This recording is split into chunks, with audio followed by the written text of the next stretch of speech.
Hello, and welcome to Friday's Acting Lab. Today we'll ask the question, what is a play? And we'll use John Cariani's Almost Maine as an example.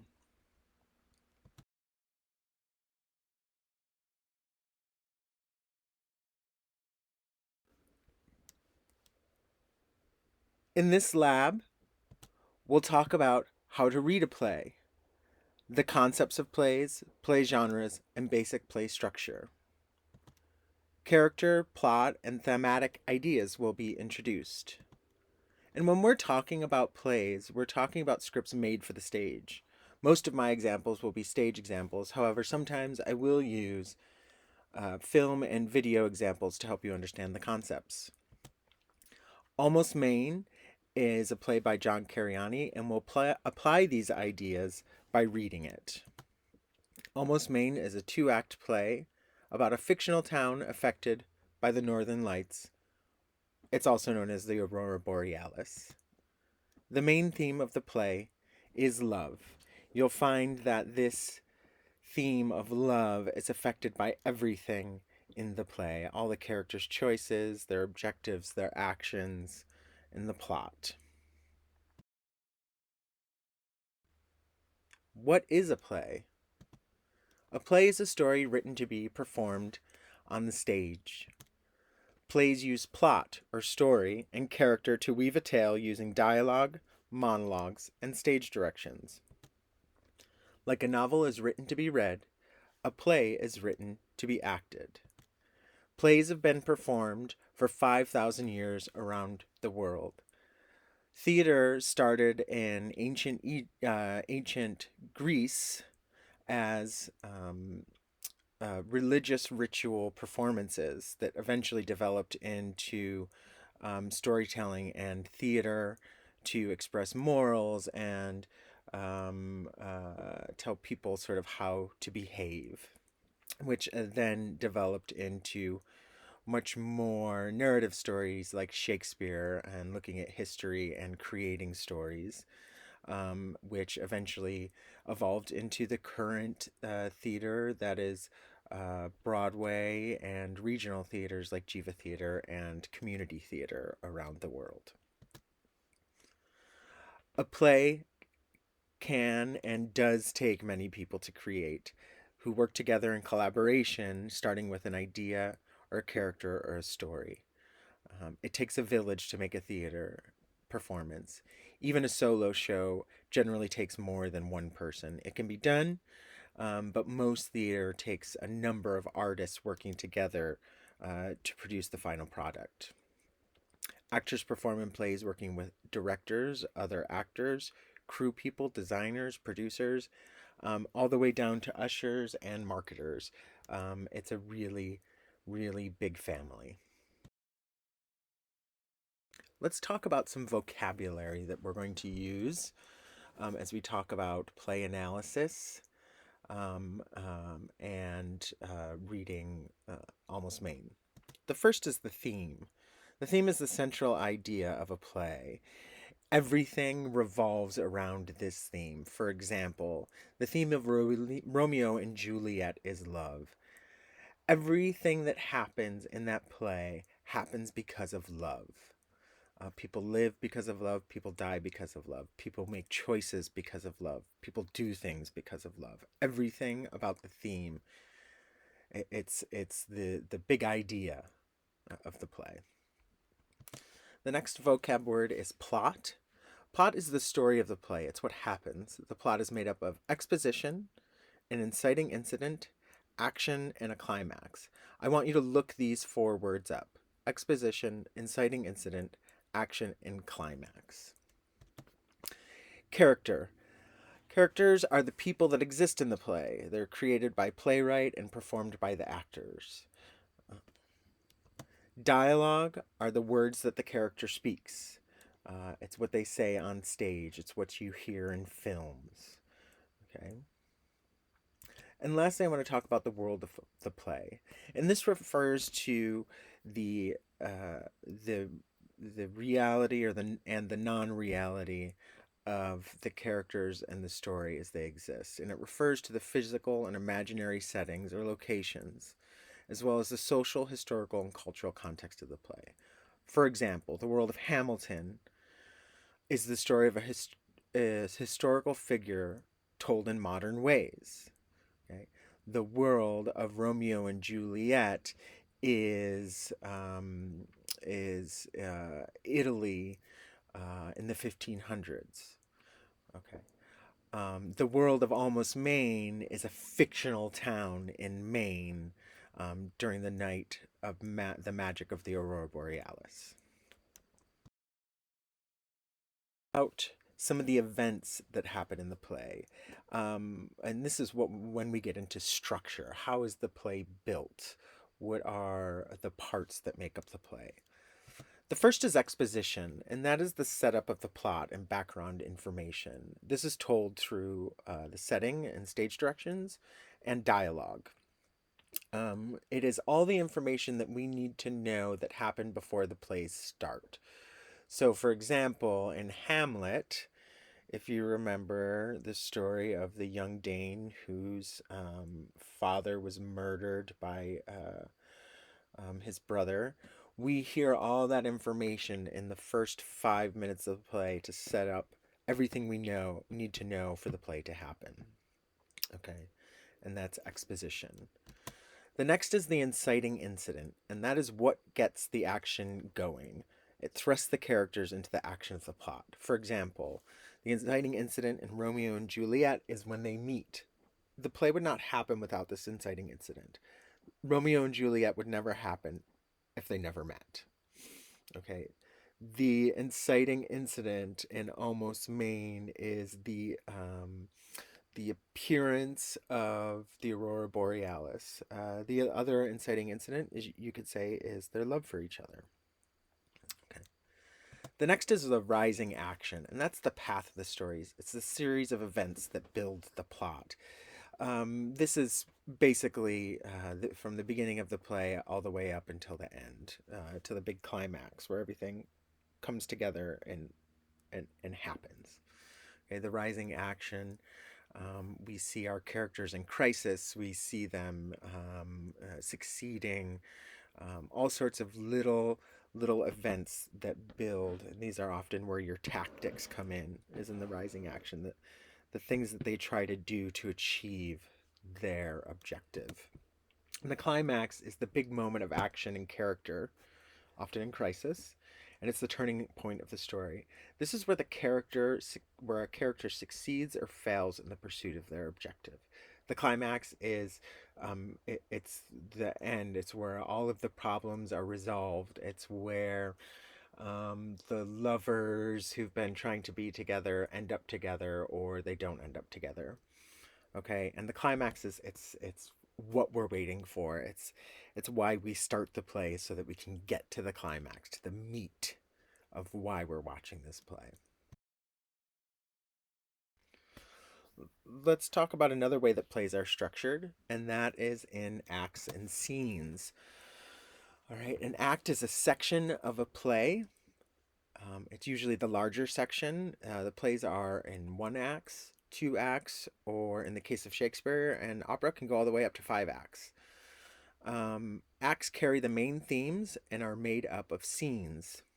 A scene is a section of an act, usually happen in one location at one time, moving the action towards the end of the play. Sometimes every scene is a new location and or time. Almost Maine is a 2-act play with 9 scenes. Now, all of the scenes, the play, both acts happen in Maine, in Almost Maine, the town of Almost Maine. Every scene is a new location in Almost Maine, and in this particular play, the time is the same time for every scene. All of these scenes happen around 9 o'clock. We see these scenes in order, but really, all 9 scenes are happening at the same time. And that is how the playwright plays with the structure of time in this play. Let's look at the parts of the script. And by script, it's the same thing as a play. The script is the printed version of a play. So, for example, if you have Almost Maine with you, which you should have it out, um, if you pick that up, that version of the play is a script. A script is what is given to the actors to rehearse and prepare for their performance. A script may or may not may include, and sometimes they have other parts, but a title page, which lists the title, the playwright, and the publishing information. There's also a rights page, which gives you information on how to obtain the rights to perform the play. There'll be a page on previous productions if most of the published plays that we will look at will have previous productions, and tell you information about how long the play's been around and where it was produced. You'll also see a character list of the characters that appear in the play.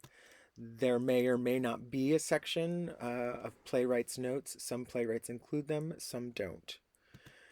And then you'll also see a setting page indicating time and place. So let's look at a few. If you look at the Almost Maine title page, okay, it's not the cover, but if you open up the cover, the next page, that's the title page. It tells you the title, the playwright, it tells you what edition you might be working with, and it tells you who published the play. Following that will be the rights page. The rights page is very important, especially if you plan on putting up this play outside of class. If you want to perform this play as a whole for an audience, you will need to contact the rights holder and get permission, and you may have to pay for rights. In an educational setting, we can use these in class without rights, but if you go outside of class to perform these, a scene, record it for online, whatever, you need to get permission from the playwright to perform this. This is his work. This property belongs to John Cariani. It's like that for every play, belongs to the playwright. And then the next page, you will often see previous productions. This will tell you where it's been performed, what year it was first produced in, directors, designers, actors, etc. Then usually there's the character list, and in this play you'll see that the character list is pretty thorough. Oftentimes you will find the names of the characters, you'll find their age or an approximation of age. You might have relationship information, such as who someone's dating, who they're married to, mother, father, etc. And then after that, you may have playwright's notes. This playwright has decided that he has a bunch of information that isn't included in the dialogue and in the stage directions that he wanted to make sure that you knew. That it's really important for you to know that. Okay, so pay attention. When a playwright puts these notes in, pay attention to them because it's very important to them. And then lastly, before we get to the dialogue and stage directions, is the setting, and this will give you the place and time. For example, this tells you that it's various locales in Almost Maine, a small town in northern Maine that doesn't quite exist. The time, this one's very specific. It's present. Everything happens at 9 o'clock on a single night. You may have other plays that are like it happens over 3 decades, or it all happens over a weekend, etc. This is where that information will be. Now let's look at a physical page of dialogue and stage directions that we'll be reading in the script. And if you turn just past the time and place page, the next page you will find is this one, all right? And it has the title, and then it has the scene heading. This one's called the prologue. The prologue means something that happens. This is sort of your exposition, is often your prologue. It sort of sets up what we need to know to experience the rest of the play. Sometimes the scenes will have names, like a prologue, or sad and glad, as you'll see later. And other times there are numbers, so Act 1, Scene 1, Act 1, Scene 2, Act 2, Scene 1, etc. The next section on this page, in the italics, are what we called stage directions. And stage directions contain a lot of information about the set, the character descriptions, exposition, costume notes, blocking, and movement. They're usually in italics and they're usually set off from the dialogue. There's a tab or an indent. The next section you'll see with the capital letters and the regular letters is the dialogue, and that's what the characters say. Character names are in capital letters. These character names are unspoken, all right, and they're followed by the words to be spoken by that character. The stuff in parentheses within the dialogue there, the sentences and what they're saying, those are notes from the playwright, and there's two kinds. The first is an acting note. For example, you'll see here, Pete and Jeanette enjoy this moment together. There's nothing else to say, so back to the sky. And these are directions to the actors about emotional moments, character development, etc. They are usually in parentheses and italicized within the dialogue. You don't actually say these words. It's what you're thinking as a performer or what you're working on as a performer. The second kind of note is a blocking note. Blocking is the movement that a performer has on stage. An exit, an entrance, a sit, a stand, an actor crosses, etc. They're directions about movement and action for a character. They're usually in parentheses and italicized within the dialogue, but you don't actually say these parts. Okay, let's move on to reading Almost Maine, a play by John Cariani. Now that you know a little bit of the history of plays, quick history, how some of the theater, the play is structured and what it looks like, we can move on to reading it. First, let's give a little synopsis or a quick bit about what the story is. It's sort of like a movie trailer. Welcome to Almost Maine, a place that's so far north, it's almost not in the United States. It's almost in Canada, and it's not quite a town because its residents never got around to getting organized, so it almost doesn't exist. One cold, clear winter night, as the northern lights hover in the star-filled sky above, the residents of Almost Maine find themselves falling in and out of love in unexpected and hilarious ways. Knees are bruised, hearts are broken, but the bruises heal and the hearts mend, almost, in this delightful midwinter night's dream.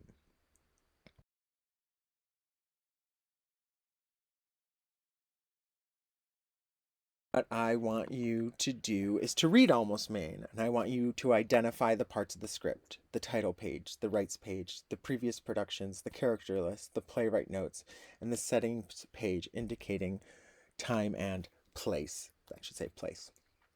And then in your journal on Blackboard, I want you to answer these questions, analyzing Almost Maine. Much like we analyze for character, we ask questions. We'll ask questions to analyze the play. What is the major theme of the play, and how do you know? How many scenes are in the play, and how are they connected?